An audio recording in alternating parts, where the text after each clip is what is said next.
Thank you all very much for joining us. This is a panel on diversity in the mining sector. All of the women on this panel have a distinction. They work in mining in very different capacities, and they've all done work to promote diversity in the sector as a choice for women. And the way I was hoping to run this panel is to let all of the women talk about how they got into the mining sector and give you an example of how they did it, and what they think the opportunities for women in the sector are. Because mining is one of the oldest industries in the world. It is thousands of years old, but it is still very much a boys' club. And there is a perception that mining is it's picks and shovels, and it's very much a man's job.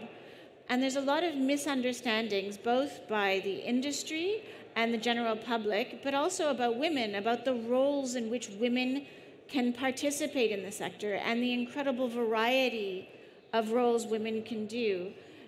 My own personal background is finance, not mining. And I started in mining banking in London, which was very exciting. And I've grown from there to run an investment fund in the mining sector. And I have the privilege of investing in mines all over the world, which is a very exciting job. But when I was a young girl and I was studying economics, I don't think I ever thought about mining as a job or as an industry that I could ever get involved in. But one of the things that did happen is when I accidentally fell into the mining sector, I joined a Women in Mining group in London, a small little group of women called Women in Mining UK that grew and grew and grew because of the size and opportunities available to women in the sector. And I grew to eventually manage that group and then move on. And now, we've gone on to the next generation, and Stacey now manages Women in Mining in the UK, and she's going to talk a little bit more about Women in Mining in the UK and the variety of women that are in that group and the way in which they participate in the sector. But it's really about a story and about how much diversity and opportunity the mining sector can bring to economies and to people and a society. So this is more about them than me, and I'm going to ask all of our participants to give you a little bit of a story of how they got into the mining sector and what they do in the mining sector, to give you an example of just the incredible variety of opportunities available to women. It's working. Thank you so much, Amanda, for your question. I just would like to get this opportunity to thank the custodian of the Holy Mosque, King Salman bin Abdulaziz Al Saud, and His Royal Highness Crown Prince Mohammed bin Salman for all the opportunities by allocating women empowerment goals into the Vision 2030 to ensure that the participation for women in all sectors, and to extend this gratitude to our Minister Bandar Al Khurayif and the Vice Minister Khalid Al Mudafer for all the support by establishing Women in Mining Committee in the sector. And to talk about or to answer your questions, my role is I'm the head of Women in Mining in Saudi Arabia at the Ministry of Industry and Mineral Resources.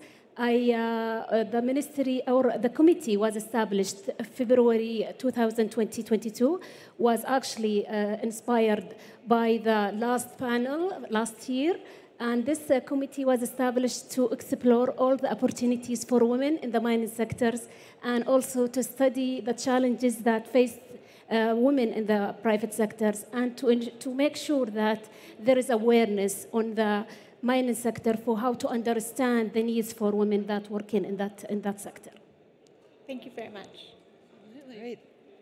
So thank you, Amanda, for this opportunity. I'm very honored to be on this panel, actually. These are all wonderful, very inspiring ladies, including yourself. So how did I end up in the mining sector? I am a business owner, started back in 1995 in environmental services. So we were providing services mainly to industries, and the industry sector obviously had something to do with mining, but it wasn't very direct. And the mining sector in Saudi Arabia was not really active at the time to the extent that was even looked at. Later on, we found ourselves that obviously with the direction of the kingdom, there started becoming more interest in the mining sector. There started becoming more opportunities in the mining sector. And we found ourselves by default as service providers to the industry looking at, the mining opportunities. So we started getting into what is going on in the mining from an environmental perspective. So we started offering services in environmental services, environmental impact assessments, ESEAs, baselines, etc.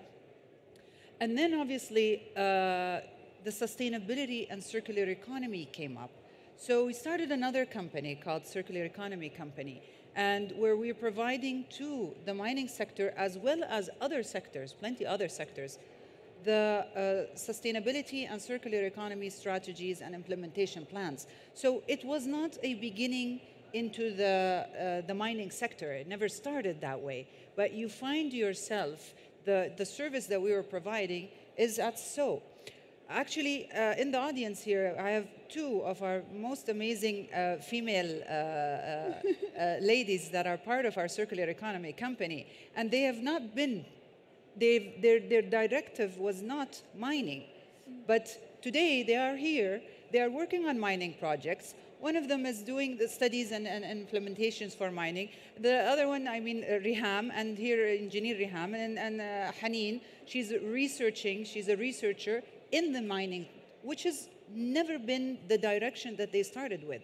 But, the life cycle and the way things happen take you to a direction irrelevant if it's actual, the beginning of mining or not. It's what the skills that we have and the capabilities and the perspective we're bringing in to the mining sector. So, that's how we ended up here, and I see the opportunity. Today we're listening to, the past 2 days, it's all about circularity of the mining and sustainability of the mining and, all the green materials. And obviously, this is music to our ears. We're all ecstatic about it. And we find ourselves now all in the mining sector by default. So that's our story. That's my story. Thank you. Cool. Thank you. And such inspiring stories as well. So I'm very happy to be here as well and to have travelled all the way from Australia to join you all to be part of this forum and to share our stories. So as an Indigenous woman from Australia, I was born and raised in a remote community. So English was my second language, education was inaccessible, there wasn't a lot of role models or opportunities for mining. I didn't really learn about mining until I was 25. So up until then, I actually didn't know what I wanted to do because no one in my family or my community worked in mining. And so after joining the mining industry, I really came to see that a lot of the people or the women who are participating also had a very simple entry point as well. So they certainly shared the common character of low education, so finished high school, but maybe not have moved on to university. English was their second language, the family dynamics and the very huge commitment to family and culture and spirituality was very, very strong. So that was a priority as well for us to be in an industry that essentially challenges us as Indigenous people to participate. So when you think about country and community, we actually need to look after the earth. And so I'm not too sure how that translates to over here in Saudi Arabia, but I certainly see that common goal or priority in terms of valuing country. So as Indigenous women in the mining and resources sector, so IWMRA, when we first started that, we found that a lot of women shared the same story. And when we first started, I thought, no one shares the same story as me. I'm just one person. But we started a Facebook group, we started our own community, and we saw many women from not only Australia but around the world that wanted to join because more than anything, they just wanted to belong. Yeah. So that was very, very important. But now as we sit, we're growing as a body. So we started very young, but we're growing as well and learning at the same time and certainly being guided by WIM UK as well to some degree, but many other women in mining groups as well who are out there. So have always kind of looked to learn from other people, and have always welcomed other Indigenous people into the conversation as well. But we've got amazing women in our group. We've got people who are, write comedy for big TV series. We've got people who are in their professions that are train drivers, that are traditional owners, that actually own the land in which we operate, which is just a fascinating contribution to our conversation. But aspiring women, so really, really proud to just hold the space and create the space for them to shine. Thank you so much. Alison? Hello, I'm Alison George from the Development Partner Institute. Just to say thank you for being here. And I'm looking at this panel and thinking I couldn't have imagined myself 20 years ago when I first started in the mining sector being on this panel. And it just shows how far and what opportunities there are that are available. A little bit about my story. In the early 2000s, I joined, after university, the British government's Business Alliances team.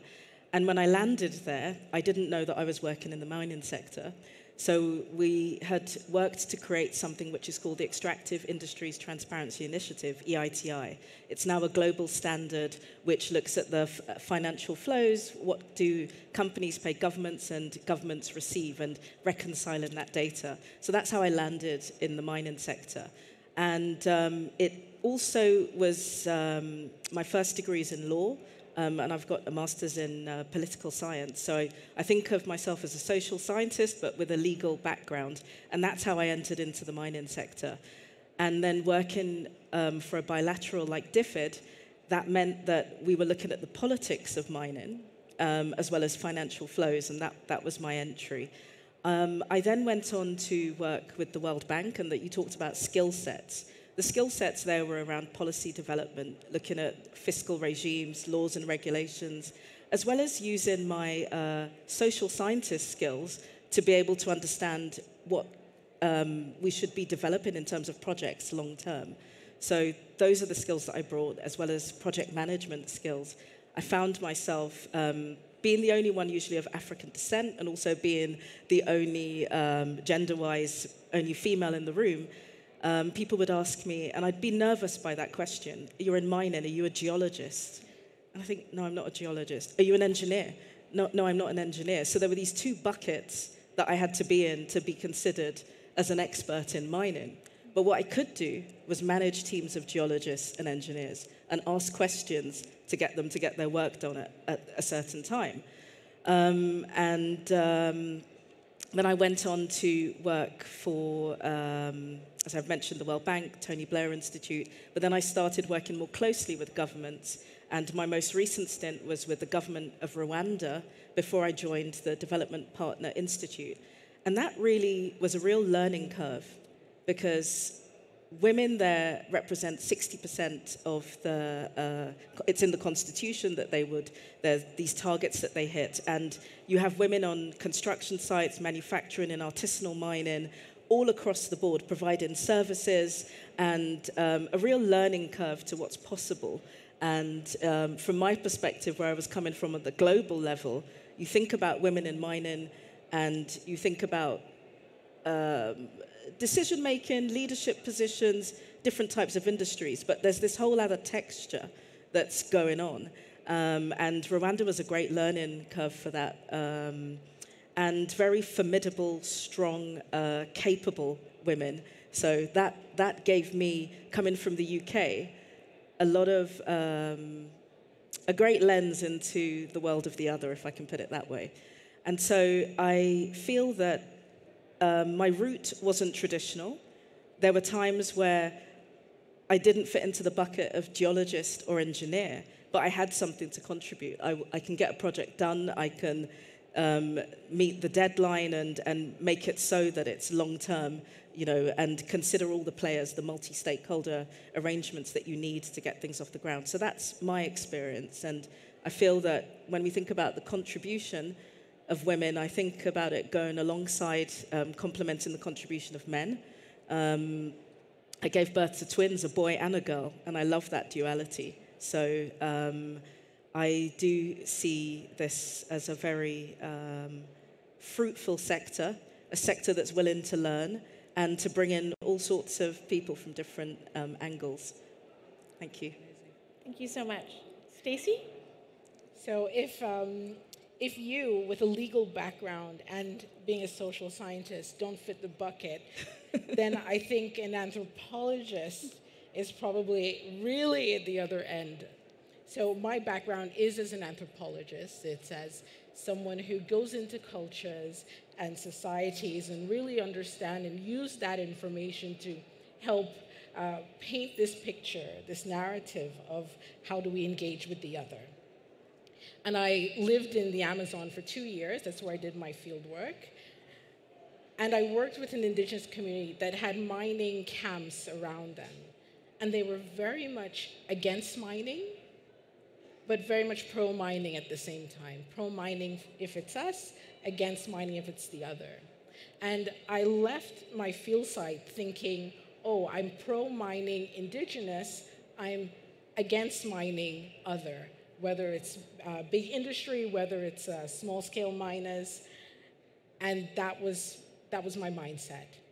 Then I landed in London. I had 3 months before my fellowship at a university started, because as an anthropologist, you think you want to be an academic, but I also knew I wanted to work in development and take your trajectory, Alison.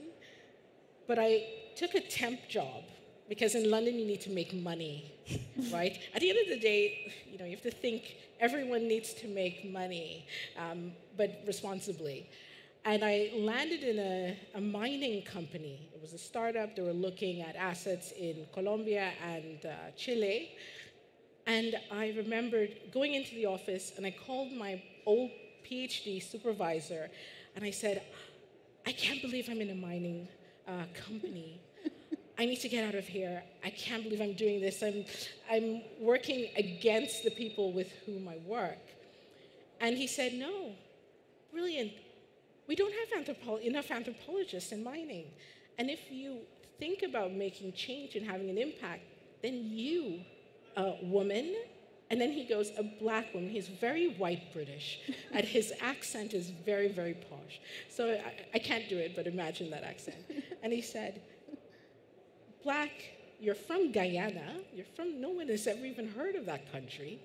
You're a woman, you're an anthropologist, and you're working in a mining company. Imagine the story and the impact you'll have. So he said that, and the next day I walked into the office and I was like, oh, I'm an anthropologist in mining. Absolutely, absolument.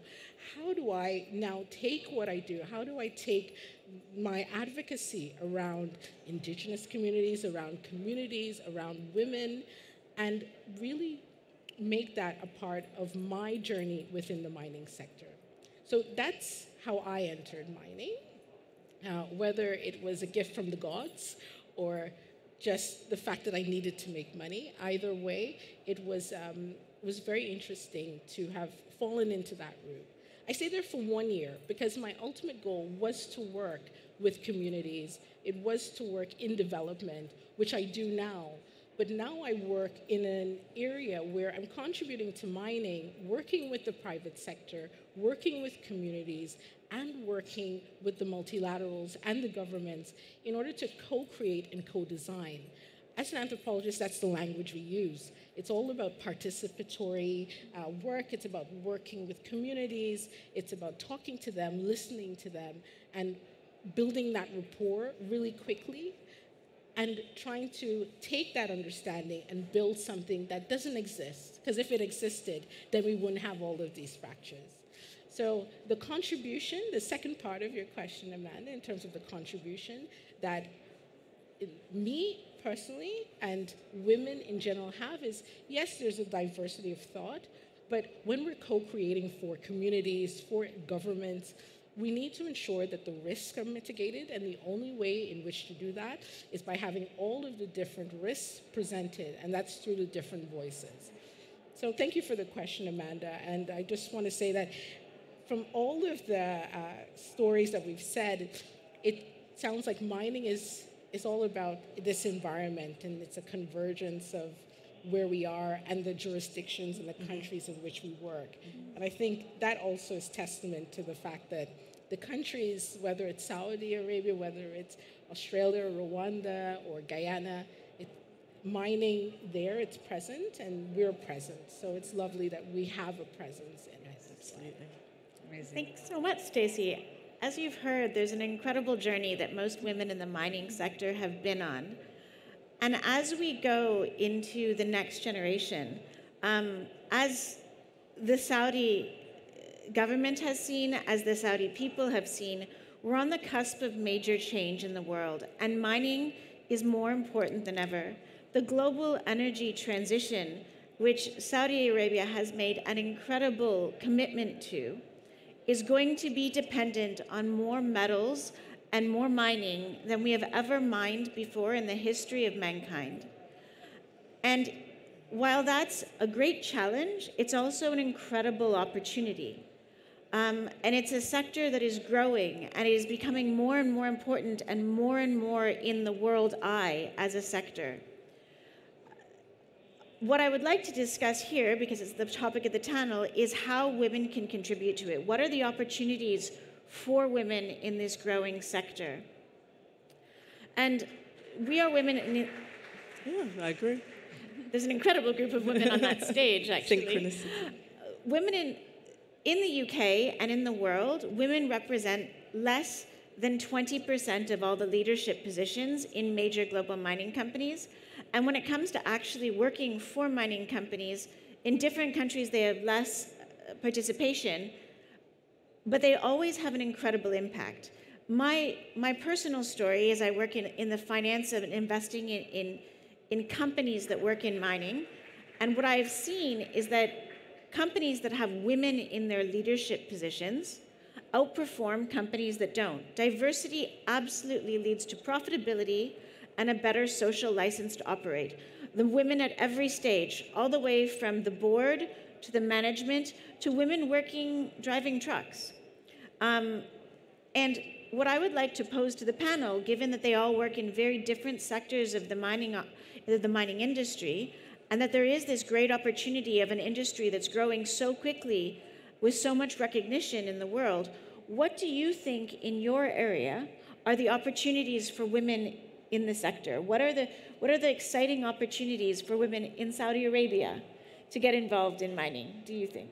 Yeah, this is a very great question, and I believe that maybe, as you know, that one of the strengths of the mining sector is, let's say, capturing opportunities and by creating jobs, whether they were maybe direct jobs or indirect jobs.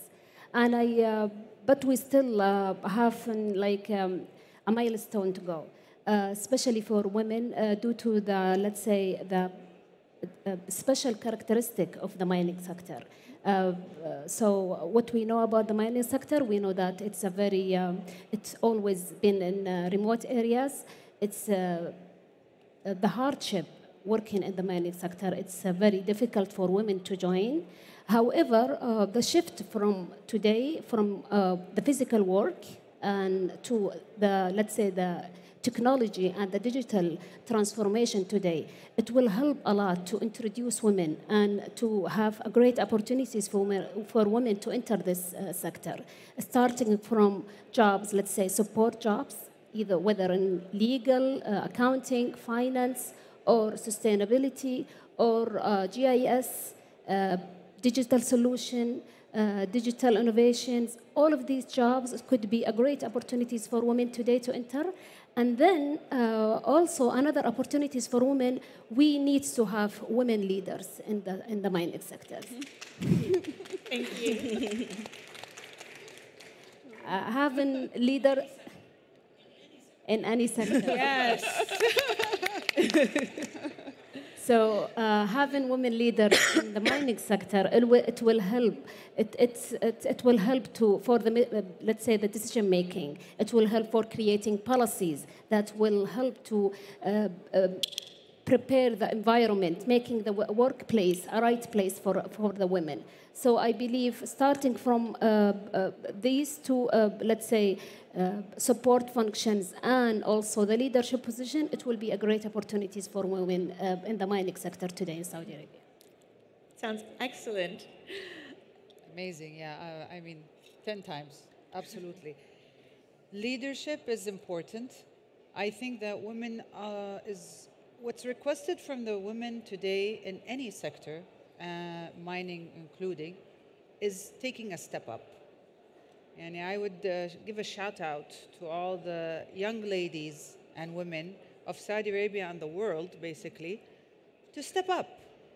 I mean, don't expect and wait anybody to empower you or wait for somebody to take you by your hand and say, oh, wow, you know, great, you're doing great. No, you do great, you put yourself on the next level. Your capabilities will put yourself on the next level.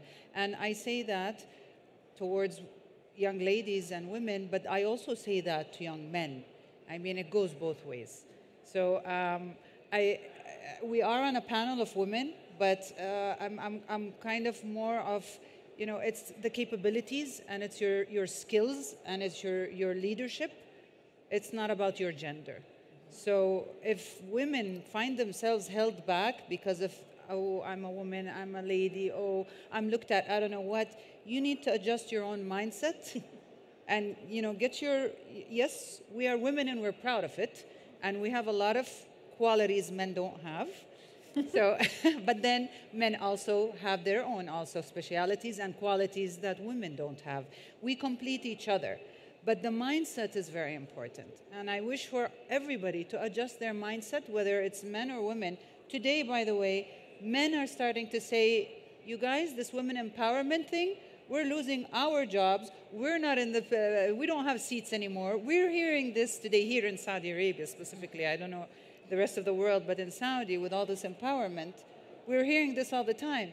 And my reply is to both men and women, I mean, you know, shape up, you're going to be in the right place. So it goes both ways, yani, men and women. So I wish for everybody the best, but educate, get awareness, and, you know, brush up your skills as much as possible. And it's a continuous learning.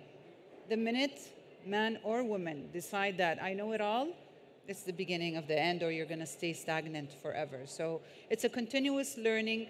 We're still learning. I talk about myself. I'm still learning every day. I'm learning from people younger than me, from people older than me, from levels of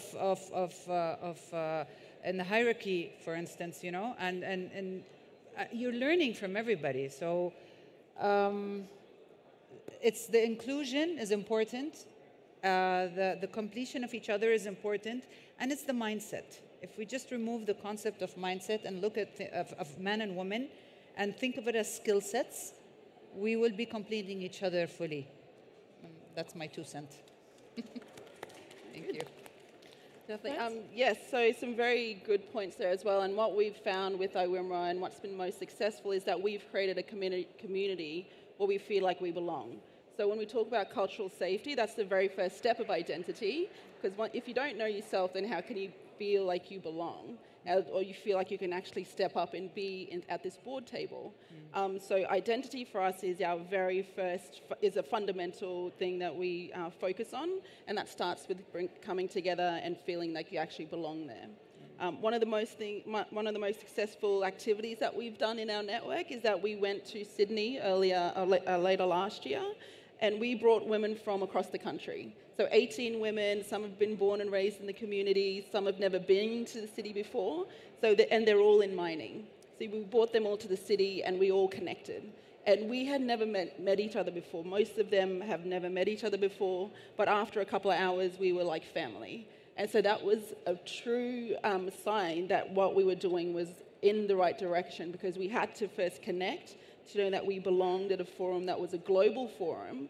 And we even had 6 of our women speaking on the platform. And for them to be celebrated and to be elevated at a global level, that organically showed that they were leaders. So already they were leaders now in their community, and also in our industry as well. So we had to take a few steps to get to where we need to go. But the very first step is to know who we are in our identity, but then also secondly, to know that we belong. Amazing. Excellent. Thank you. I think on a general level, I think the opportunities are around us in terms of the huge challenges that we face. And you said, Amanda, that we all have to mine more than we've ever done in history. And there's, I think for the younger generation, I feel there's a way that the environment is looked at now because of the footprint that mining has left. So the opportunity to raise awareness in that space and to create positive impacts, I think, is where I see the opportunity to demonstrate and bring more women in, but also bring a new way of thinking about mining in and a new way of doing mining. So I think awareness raising, and that can happen at so many different levels. You can think about primary schools, you can think about university level, you can think about outreach with communities, you can think about our panel here. You know, it will go out to the world. So there's an opportunity for women around the world to see how we've become involved and what the issues are and our different ways of engaging. On a very practical level with the work I do with DPI, we launched something called the Innovation and Research Battlefield at Mining Indaba. So if you imagine a competition, you've got a PhD idea and you want to see it get off the ground, or you're from a mining community. And some of the parameters or boundaries we had with that were, whatever idea you come up with, it should be about sustainability. And last year it was about post-mine economies. 2024, we're going to look at artisanal mining, and there's a huge space for women in that. Over 50% of people in the Southern Hemisphere are women that are mining. So I think bringing visibility, but also for us as an organization, it's having this 2022, it was 2 women that won. One is not from a traditional mining background, the other one's an engineer. But they came together to collaborate. So us launching this competition and inviting women in to give their ideas about mining and seeing that sponsored and funded is a great opportunity and a demonstration of the contribution that women can make. Amazing. Absolutely. Brilliant. And I love this. I'm actually learning whilst I'm on the stage, you know. In terms of opportunities for women, I think in order for them to for us to even talk about it, it really has to be an enabling environment in which they feel that they have access to those opportunities and that they know about the opportunities, so the awareness around it. And the access and that mindset, you know, changing the mindset, but that mindset can only be changed if the environment allows that. And I don't know about anyone else on this panel, but we've all had moments, well, I've had moments of imposter syndrome, right? And that's because my environment wasn't enabling at that point. So for me, whenever I think of opportunities, I think there are opportunities for everyone. It's who can access those opportunities. Mm-hmm. So do we have access to, you know, Dina's company? That's a very accessible company for women, for men. So that environment that she's created, that you've created, allows for that to happen. Is that the same for other companies and other women in other jurisdictions? I do a lot of work with indigenous communities, so hearing the language of belonging, I mean, my thesis was about belonging and identity politics, right? And you had to shift, you had to negotiate your identity in order to access those opportunities. You know, at Women in Mining, we try to create opportunities in which women can have that access. So whether it's through internships with major companies or through scholarships, so bringing women into more, whether it's a master's in finance, in mining finance, or whether it's a technical study, we try and enable and create that enabling environment so that women see that there are opportunities and that they have access to those opportunities. Amanda, would you allow me to have a second addition? Concerning opportunities, I would urge, again, men and women, to look at the supply chain. Mm-hmm. Because the supply chain has a whole lengthy pool of opportunities and break this down, because the supply chain, if we're thinking of, you know, just before even the excavation, right? When they're just trying to find the surveys and all of that, you have the AI, you have the data collection, you have each and every one of these part of the supply chain is an opportunity. So, you know, look at the supply chain, the whole supply chain, and think of the immense opportunities that are there, whether it's an employment to look into these companies, or it's a lack of service that is out there, and it's an entrepreneurial opportunity. And you yourself are all about funding, so whoever wants a startup, here's a good opportunity. Amanda will be financing that. So, this is, again, you know, the opportunities are unlimited. So I just wanted to add that. Thank you. So I'm afraid, thank you so much. I'm afraid we're running out of time, and I just want to sort of summarize. The mining sector is growing and is more important than it's ever been. And I think that women are there are so many opportunities for women to get involved throughout the supply chain, not just in mining companies, but in all of the different industries and areas, from government to development to supply chain to technology. There are so many opportunities in this sector for men and women, and I think it is truly a sector that is encouraging more women to join, because they have not traditionally been there. And we're so excited that women are getting to participate in this growing and important industry. And I would like, just as a final thank you, to give some credit to Women in Mining Saudi Arabia for helping to bring that opportunity to the women of Saudi Arabia. You've done an amazing job. Yes. Thank you all so much for coming, and I hope we will see you all again next year. Thank you. Thank you. Well, thank you, everyone.